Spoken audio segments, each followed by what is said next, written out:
Assalamualaikum warahmatullahi wabarakatuh. Perkenalkan, nama saya Dwi Wahyuryanto dari kelas 12 MIPA 1. Pada kali ini, saya akan membuat video pembelajaran praktik ekonomi. Di kesempatan kali ini, saya akan membahas tentang perusahaan dagang. Perusahaan dagang adalah suatu perusahaan yang memerlukan berbagai jenis produk yang dijual untuk keperluan konsumen tanpa merubah bentuk atau wujud barang tersebut. Contoh yang biasa kita temui yaitu toko sembako, agen, dan supermarket. Secara sederhana, perusahaan dagang hanya membeli barang dan tinggal menjualnya saja dengan harga jual yang lebih tinggi dari harga belinya. Dari situlah perusahaan dagang dapat memperoleh keuntungan, yaitu dari selisih harga jual dan harga beli dari produk yang berhasil terjual kepada pelanggan. Selanjutnya ada golongan perusahaan dagang, yang termasuk dalam golongan perusahaan dagang antara lain yaitu 1. Distributor, 2. Agen tunggal, 3. Pengecer, 4. Toko swalayan, 5. Toko serba ada atau toserba, 6. Pusat barang-barang grosir. Selanjutnya ada karakteristik perusahaan dagang. Adapun karakteristik khusus yang dimiliki oleh perusahaan dagang yaitu 1. Memiliki aktivitas utama berupa membeli, menjual, menyimpan di gudang penyimpanan, dan kembali menjual. Yang kedua, tidak melakukan proses produksi barang. Yang ketiga, perhitungan total keuntungan berpatokan dengan total hasil penjualan dikurang biaya pembelian dan biaya operasional. Keempat, perusahaan tidak melakukan proses produksi terhadap barang-barang yang dijual. Kelima, barang yang dijual langsung dijual tanpa melalui proses pengolahan atau perubahan sedikit pun. Keenam, kegiatan akuntansi berlandaskan dengan akun persediaan barang, yaitu perhitungan harga pokok penjualan dan laporan laba rugi memakai bentuk single step atau multiple step. Selanjutnya ada macam-macam perusahaan dagang. Perusahaan dagang dibagi menjadi dua jenis. Yang pertama yaitu berdasarkan jenis produk yang diperjualbelikan, dan yang kedua berdasarkan jenis konsumen. Perusahaan dagang berdasarkan jenis produk yang diperjualbelikan.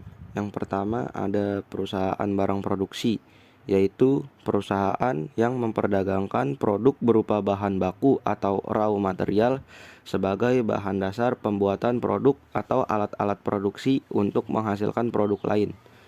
Contohnya kayu gelondongan, serbuk kaca, mesin bubut, dan lain sebagainya. Yang kedua, perusahaan barang jadi, yaitu perusahaan yang memperdagangkan produk akhir dari barang yang siap dikonsumsi. Contohnya ransel, barang elektronik, makanan, dan lain sebagainya.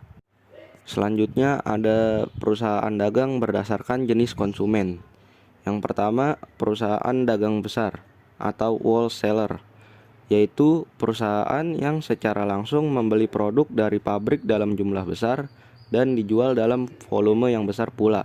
Contohnya pedagang grosir. Yang kedua ada perusahaan dagang perantara atau middleman, yaitu perusahaan yang membeli dalam partai besar untuk dijual kembali ke pengecer dalam jumlah sedang. Contohnya pedagang subgrosir. Yang ketiga, perusahaan dagang pengecer atau retailer, yaitu perusahaan yang langsung berhubungan dengan konsumen. Konsumen dapat membeli secara eceran atau produk yang ditawarkan. Retailer sering kita dapati di lingkungan kita, contohnya warung, kios, dan swalayan. Selanjutnya, akun perusahaan dagang. Yang pertama ada akun pembelian, yaitu akun yang mencatat pembelian barang-barang yang masuk ke dalam perusahaan sebelum dijual ke konsumen. Pembelian perusahaan selain pembelian barang tidak dimasukkan ke dalam akun ini. Yang kedua ada akun penjualan, akun yang menyimpan segala kegiatan penjualan barang dagangan perusahaan kepada konsumen maupun perantara. Sama seperti akun pembelian, pada akun penjualan juga tidak dimasukkan penjualan perusahaan di luar penjualan barang dagangan.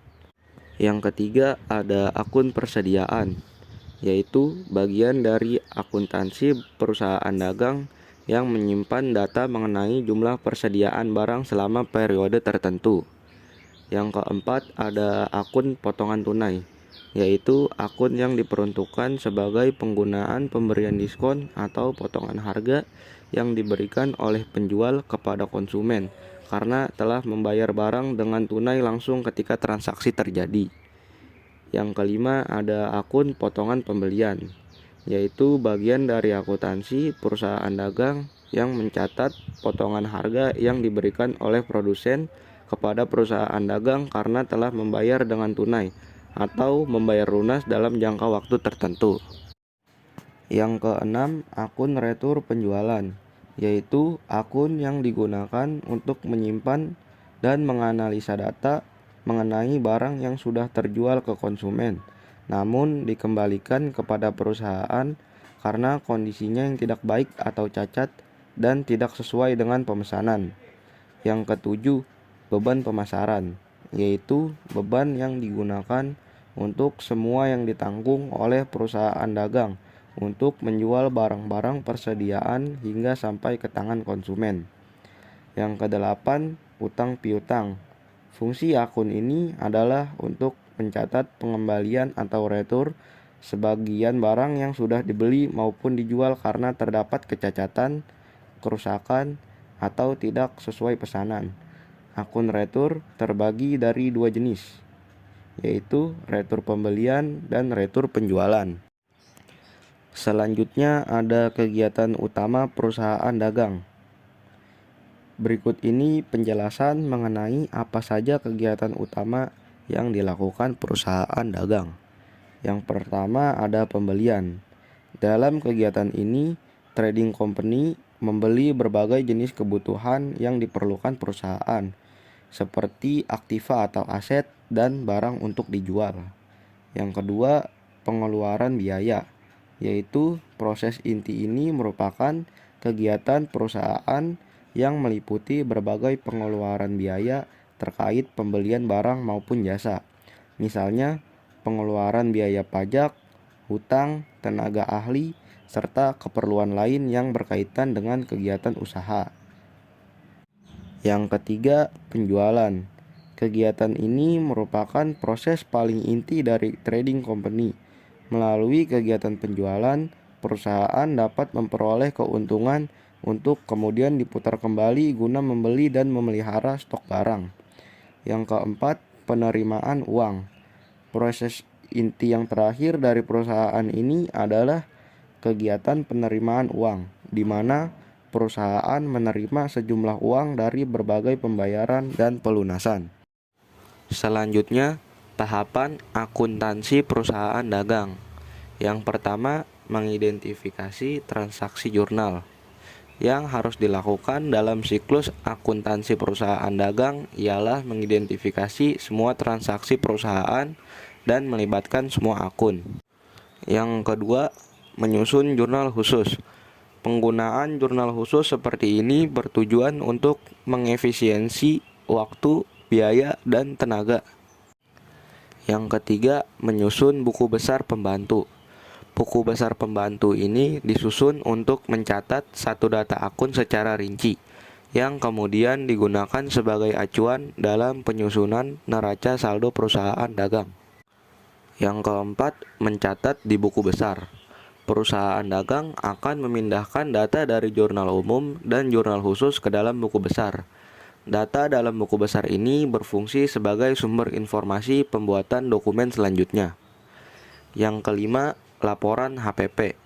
Perusahaan dagang dapat melakukan pencatatan harga pokok penjualan dan jurnal penjualan secara sekaligus jika sebuah perusahaan dagang memakai metode pencatatan secara fisik. Yang keenam, pencatatan neraca saldo.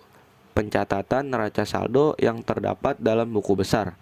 Data-data yang diambil dalam buku besar ini adalah saldo akhir setiap akun. Dalam hal ini, hal yang harus diperhatikan, debit dan kredit harus seimbang. Yang ketujuh, penyusunan jurnal penyesuaian. Jurnal penyesuaian dibuat bila ada transaksi yang mempengaruhi akun perusahaan dagang dan menimbulkan akun baru. Contoh transaksinya yaitu sewa ruko yang sudah jatuh tempo. Kedelapan, penyesuaian neraca saldo. Pada siklus ini, setelah membuat penyesuaian neraca saldo, perusahaan dagang akan memiliki dokumen baru yang disebut neraca saldo setelah disesuaikan. Yang kesembilan, laporan keuangan. Laporan keuangan dibuat untuk memudahkan pencarian informasi keuangan perusahaan dan dilakukan berdasarkan data dari neraca saldo setelah disesuaikan. Kesepuluh, penyusunan jurnal penutup. Perusahaan dagang akan melakukan penyusunan jurnal penutup dari akun-akun yang ada dalam laporan laba rugi, yaitu akun pendapatan dan biaya. Kesebelas, neraca saldo setelah penutupan.